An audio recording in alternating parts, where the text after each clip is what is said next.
Opportunity to speak. I appreciate that. We're all here because we believe in a cause that's going to save this city, that's going to make the lives of Black people in this city better than it is right now. Our people, despite the semantics of what you prefer to be called, our people, the descendants of American slaves, built this entire country. This entire country, not just a city, not just the South. There would be no Chicago had there not been slavery in the South. There was slavery in the North, there was slavery in New York, there was slavery all over, in some way or another. In some way, directly or indirectly, the entire country was built off of slave labor, off of hundreds of years of oppression, subjugation, murder, rape, torture of our people. No reparations, none whatsoever. We've tried to build our own societies, which we have. We became successful. What did they do?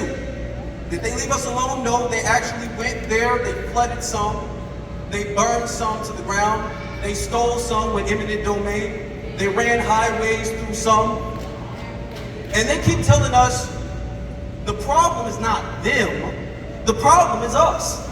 The problem is the fact that we don't work hard enough. The problem is the fact that we need to pull ourselves up by our bootstraps, the same bootstraps that they burned down to the ground, because that's what we did. We need to pull ourselves up by our bootstraps. We need to buckle our pants, stop sagging, stop listening to this hip-hop music. We need to speak properly. Don't speak in this ghetto slang. Stop complaining. I mean, we built everything they have. They wouldn't have anything. Chicago wouldn't exist had it not been for us. New York wouldn't exist had it not been for us. Nothing would exist. The world rose, nothing would exist had it not been for us. And every time we get somewhere, we get stripped from the bottom. We're the first fired, last hired, we don't get business loans, they take our houses away, we get falsely incarcerated. The government of the United States of America plants drugs and guns in our community, then locks us up and tells us, well, we didn't make you take the drugs, we didn't make you sell it, and we put it there, but that's your fault. So you just gotta live with the consequences of what you do. And it's about time. It's about time that enough of us, and I'm so very glad to see that enough of us are saying, you know what, all of the damage that you guys have done to us, you guys need to pay us for that. All of the wealth that you guys are living off of, you guys need to pay us for that, because that really doesn't belong to you, that belongs to us. It really doesn't belong to you. This country really doesn't belong to you. There was no country here. We didn't come to America. We built America. We built America. There was no country before we got here.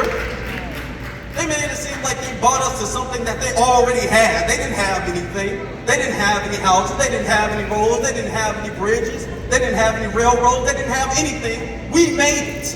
And then they tell us we aren't owed anything. So it's about time, after centuries, that we say, you know what, we're not playing your game anymore. Now you need to follow our rules. Now you need to give us what we built back. You need to give us our wealth back. You need to return everything, and you need to repair us the same way, equal to the way you guys have damaged us for all of these years.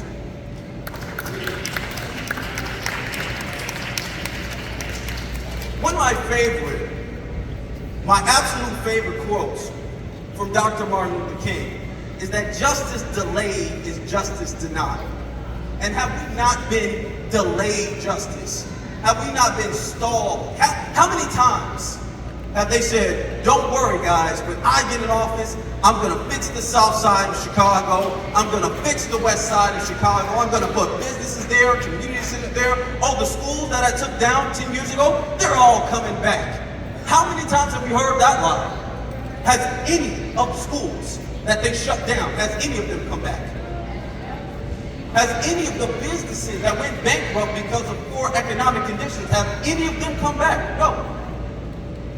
But they tell us, you know, there's a process to repairing you. There was no process to harming you. There was no process to damaging you. There was no process to subjugating you. But there's a process to repairing you. So you just got to be patient, because what we need to do, we need to pass a bill so we can have a conversation, so we can discuss the options about if we're going to do anything. And that's the process of doing things. And they tell us, just wait. Things can't happen overnight. You have to understand things can't happen overnight. Then I say, okay, that's fair. Things can't happen overnight. But then, I'm sorry, but then it kind of confuses me, because you have thousands, tens of thousands, hundreds of thousands, millions of illegal immigrants. You have millions of illegal immigrants coming to this city right here, and they're getting reparations. They're getting reparations. That's what it's called. That's called it what it is. That's what it is. They're getting reparations and resources. You got homeless black folk, veterans sleeping outside. They're sleeping all cozy in hotels, nice hotels. Some of them in the police stations. Now, they're probably not there anymore because they beat all the police up after they gave them chicken pox. Okay? They tell us, oh, it's a process of preparing you. You guys gotta wait. Okay? We gotta have enough votes. We gotta have the Senate. We gotta have the House. And we can't do anything that's only gonna benefit you. We gotta do something for everybody. Now, the harm that we face, that was only to us. That was exclusive to us.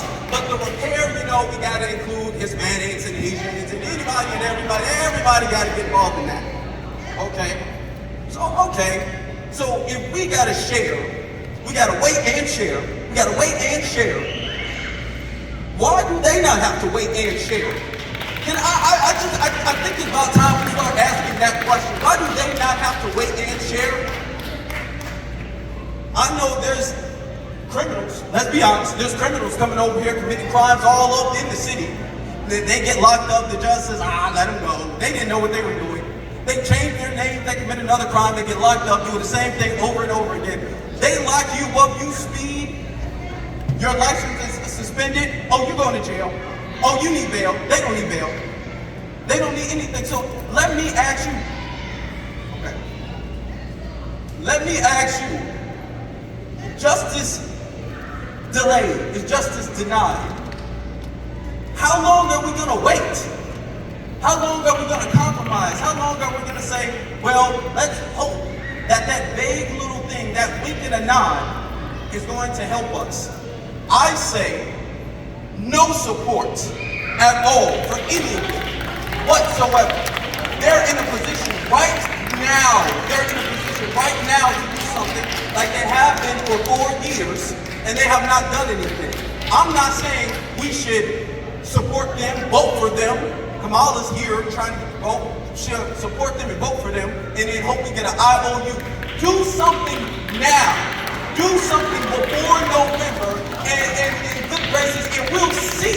We'll see about it. You need to do something right now, today, because if you don't do anything, you're not getting any support from us at all. You don't deserve it. Ladies and gentlemen, thank you. Hey!